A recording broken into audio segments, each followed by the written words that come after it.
Hello students, welcome to IGSS online platform. My name is Vivan Chaudhary. Today topic is endosperm. देखो तो students, आज का topic हमारा endosperm है. Endosperm आपको पता है एंजियोस्पर्म प्लांट्स में आफ्टर फर्टिलाइजेशन प्रोड्यूस होता है. दैट मीन्स डबल फर्टिलाइजेशन पढ़ा अपन ने, तो मेल गेमिट एन हैप्लोइड होता है प्लस एग सेल कैसी होती है एन. इसके आफ्टर क्या बनता है, फॉर्मेट होगा zygote is diploid cell. Zygote में क्लीवेज डिवीजन क्या बनता है, एम्ब्रियो. तो ये तो एक ट्रू फर्टिलाइजेशन होता है, सत्य इनिशिएशन होता है, जिसके ड्यूरिंग एम्ब्रियो फॉर्मेशन होता है. एक male gamete fused with egg cell, zygote to embryo. Another male gamete, दो मेल गेमिट होते हैं फ्यूज्ड विथ सेकेंडरी या पोलर न्यूक्लियस. ये कैसा होता है 2n. त्रिगुणी संरचना एंडोस्पर्म फॉर्मेट होती है 3n, यानी एक नरयुग्मक द्वितीयक या ध्रुवीय केंद्र के साथ संलयित होकर त्रिगुणी संरचना बनाएगा, इसे एंडोस्पर्म या 3n कहते हैं. तो आवृतबीजी पात्र में एक नरयुग्मक द्वितीयक केंद्र के साथ संयोजित होकर एक त्रिगुणी संरचना बनाता है. उसी त्रिगुणी संरचना को अपन क्या बोलते हैं, एंडोस्पर्म, जो भ्रूण के पोषण और बीज के अंकुरण में काम आती है. बीजांकुरण में, ड्यूरिंग जो सीड्स जर्मिनेशन होता है, बीजांकुरण होता है, तब ये भ्रूणपोष काम आता है. भ्रूण और ये जो एंडोस्पर्म है ये भ्रूण को न्यूट्रिएंट देता है, पोषण प्रोवाइड करवाता है, भ्रूण को पोषण देने का काम भी करता है. इसके अपोजिट जो जिम्नोस्पर्म प्लांट्स है उसमें जो मेगास्पोर होता है, गुरु बीजाणु, मेगास्पोर गुरु बीजाणु एन, ये before fertilization without fertilization endosperm का फॉर्मेशन कर देता है, जो कैसा होता है एन.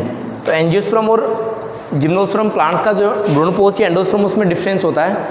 एंजियोस्पर्म प्लांट्स में आफ्टर फर्टिलाइजेशन बनता है जो 3n होता है, और जिम्नोस्पर्म प्लांट्स में बिफोर फर्टिलाइजेशन बनता है जो कैसा होता है n एगुणित होता है. आगे अपन देखते हैं टाइप्स ऑफ एंडोस्पर्म, जो आपको डायग्राम पे दिखाई पड़ रहे होंगे बोर्ड पे. 3 डायग्राम आपके सामने है. ये 3 प्रकार का एंडोस्पर्म जो है वो प्रेजेंट होता है in angiospermic plants. First nuclear endosperm, second cellular endosperm and third helobial endosperm. Let's see. First जो है न्यूक्लियर एंडोस्पर्म. अब देखो, जब फर्टिलाइजेशन हुआ, मेल गेमिट और सेकेंडरी न्यूक्लियस या पोलर न्यूक्लियस फ्यूज हुए, तो प्राइमरी एंडोस्पर्म बनता है, प्राथमिक भ्रूणपोष केंद्रक बनता है, यानी 3n वाला. इस केंद्रक में 3n वाले में माइटोसिस होता है और लगातार बहुत सारे केंद्रक बन जाते हैं. फ्री केंद्रक बनते हैं जिनके बाहर सेल वॉल का फॉर्मेशन नहीं होता, और धीरे धीरे इनमें बीच में एक बड़ी सी वैक्यूल्स का, एक लार्ज वैक्यूल का क्या हो जाता है, फॉर्मेशन, जिससे जो फ्री न्यूक्लियस हैं ये पेरीफेरल हो जाते हैं. एडजस्टमेंट कैसे हो जाता है, परिधि की तरफ, और बीच में एक लार्ज वैक्यूल हो जाता है, और साथ में सत्य निषेचन नेट्रिव फर्टिलाइजर से बना हुआ क्या है, एम्ब्रियो एग सेल के साथ जो बना है.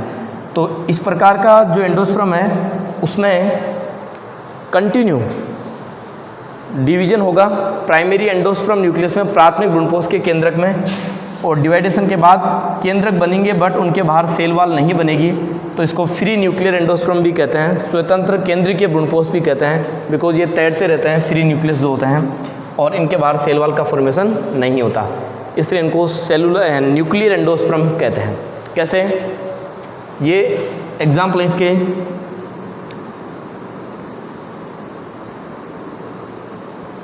पॉलीपेटली वर्ग के जितने भी पादप हैं प्लस नारियल का तरल दूधिया पानी,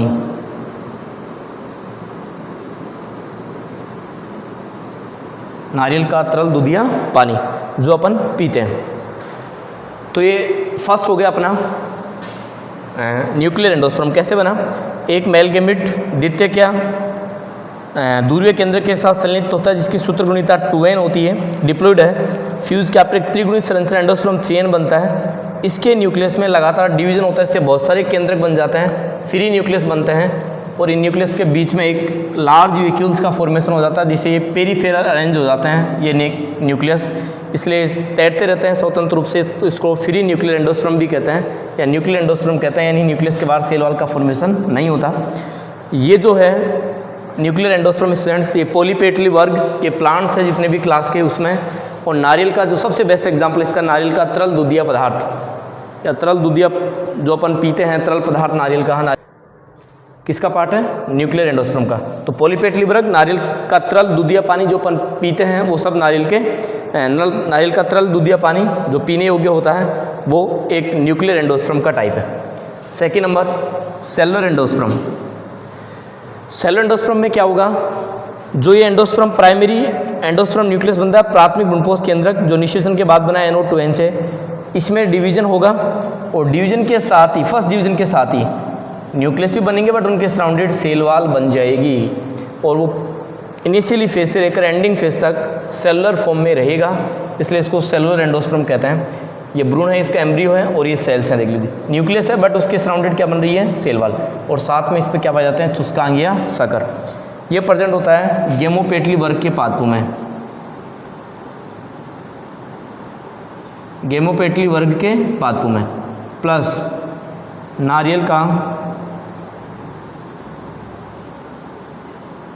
गुद्देदार पदार्थ, नारियल का गुद्देदार पदार्थ जो नारियल का गिरी अपन खाते हैं वो एक सेलुलर एंडोस्पर्म है। कैसे हुआ? जो मेल गेमिट और सेकेंडरी या पोलर न्यूक्लियस फ्यूज होकर के एक प्राइमरी एंडोस्पर्म न्यूक्लियस बनाते हैं, उसमें माइटोसिस होगा बट डिवीजन के साथ साथ इनिशियली जो डिवीजन होगा उसके साथ साथ ही न्यूक्लियस के बाहर क्या बन जाएगी? सेल वॉल बन जाएगी और ये लगातार चालू रहेगा ऐसा प्रोसेस। तो ये एंडिंग से लेकर के इनिशियली फेज से लेकर के एंडिंग फेज तक सेलुलर फॉर्म में रहता है, इसलिए इसको कोशिकीय एंडोस्पर्म कहते हैं। इसके एग्जाम्पल हैं गेमोपेटली वर्ग और नारियल का गुद्देदार पदार्थ जो अपन खाते हैं नारियल का भाग उसे अपन क्या बोलते हैं? कोशिकीय एक भ्रूणपोष है, इस पर सकर या चुस्कांग पाए जाते हैं, तो भोज्य पदार्थों को बीजांड काय से या न्यूक्लियस से एब्जॉर्ब करने का काम करते हैं। थर्ड नंबर का है स्टूडेंट्स अपना helobial. Helobial endosperm monocot plants में पाया जाता है, एक बीजपत्री पादपों में। मोनोकोट प्लांट्स का एक हेलोबियल गण है, हेलोबियल गण ऑर्डर है, हेलोबियल गण है प्लांट्स का, उसमें प्रेजेंट होता है इसलिए उसको हेलोबियल एंडोस्पर्म भी कहते हैं। ये सेलुलर और न्यूक्लियर एंडोस्पर्म का एक मिला जुला रूप है, इसलिए इसे माध्यमिक भ्रूणपोष भी कहते हैं, मीडियम एंडोस्पर्म भी कहते हैं। कैसे? मेल यानी थर्ड नंबर हेलोबियल एंडोस्पर्म एक बीजपत्री पादपों के हेलोबियल गण में ये प्रेजेंट होता है, इसलिए इसको हेलोबियल भी कहा जाता है। सेकेंड, ये सेलुलर और न्यूक्लियर यानी कोशिकीय और केंद्रीय का मिला जुला रूप है, इसलिए इसको माध्यमिक एंडोस्पर्म भी कहते हैं। कौन सा एंडोस्पर्म कहते हैं? माध्यमिक एंडोस्पर्म। होगा क्या इसमें? मेल गैमेट और सेकेंडरी या पोलर न्यूक्लियस का फ्यूज और एंडोस्पर्म मिलेगा 3N। इसमें से विभाजन होगा, फर्स्ट टाइम विभाजन होगा न्यूक्लियस में, एक चला जाएगा माइक्रोपाइल एंड, दूसरा इसके अपोजिट चैलेंज एंड की तरफ, यानी एक बीजांड द्वार की तरफ और एक निभाग सिरे की तरफ। अब निभाग वाला केंद्रक लगातार डिवीजन करेगा बट अपने बाहर सेल वॉल का फॉर्मेशन नहीं करेगा, इसलिए केंद्रिक का रूप हो गया। और जो माइक्रोपाइल एंड है उसका भी न्यूक्लियस गया है, वो डिवीजन करेगा बट डिवीजन के साथ साथ क्या करेगा? सेल वॉल का फॉर्मेशन भी करेगा, इसलिए वो किसका फॉर्म हो गया? सेलुलर एंडोस्पर्म का हो गया। तो इसमें हाफ सेलुलर और हाफ क्या है? न्यूक्लियर है, इसलिए दोनों का मिला जुला रूप कहा जाता है इसको माध्यमिक भ्रूणपोष, मीडियम एंडोस्पर्म कहते हैं इसको। और मीडियम एंडोस्पर्म के साथ इसे हेलोबियल एंडोस्पर्म भी कहते हैं, बिकॉज एक बीजपत्री पादपों के हेलोबियल गण में ये क्या होता है? प्रेजेंट। तो ये था स्टूडेंट्स एंजियोस्पर्मिक प्लांट्स में पाए जाने वाला एंडोस्पर्म, जो एक मेल गैमेट और द्वितीयक या ध्रुवीय केंद्रक के संयोजित होने से एक त्रिगुणित संरचना बनती है जिसे भ्रूणपोष कहते हैं। 12th NCERT में एक क्वेश्चन आया हुआ है बोर्ड एग्जाम में कि भ्रूणपोष का सूत्र गुणिता बताइए आप, यानी इसमें कितने क्रोमोजोमल पैटर्न है, तो आप 3N बता दें, क्योंकि दो तो द्वितीय केंद्रक से आते हैं 2N और एक आता है नरयुग्मक से, तो त्रिगुणित संरचना बनती है, इसको एंडोस्पर्म कहते हैं। आफ्टर फर्टिलाइजेशन ये बनती है। नारियल का तरल दूधिया पदार्थ क्या है? तो ये एक भ्रूणपोष है एंजियोस्पर्मिक प्लांट्स में। खाने योग्य भाग वो भी एक भ्रूणपोष है बट कोशिकीय और पीने वाला केंद्रीय। थोड़ा सा अगर आप एंजियोस्पर्मिक और जिम्नोस्पर्मिक प्लांट्स के एंडोस्पर्म की बात करें तो जिम्नोस्पर्म प्लांट्स में एंडोस्पर्म बिफोर फर्टिलाइजेशन प्रोड्यूस होता है by megaspore without fertilization. Megaspore N है वो बिना निषेचन के बदल जाता है एंडोस्पर्म में, तो बनने वाले एंडोस्पर्म का जो क्रोमोसोमल पैटर्न वो कैसा होता है, एन, हाफ होता है, हैप्लोइड होता है। और जिम्नोस्पर्म कहोगे जो एंजियोस्पर्म प्लांट्स हैं उनमें आफ्टर फर्टिलाइजेशन एंडोस्पर्म का फॉर्मेशन होता है, male gamete fuse with secondary या पोलर न्यूक्लियस, जिसके इसका क्रोमोसोमल पैटर्न कैसा होता है, 3n होता है। ये आफ्टर फर्टिलाइजेशन बनता है। Thank you so much. आप हमारी वीडियोज़ लगातार देखिए, कमेंट कीजिए, शेयर कीजिए और हमारे चैनल को बहुत सारा प्यार दीजिए। Thank you sir.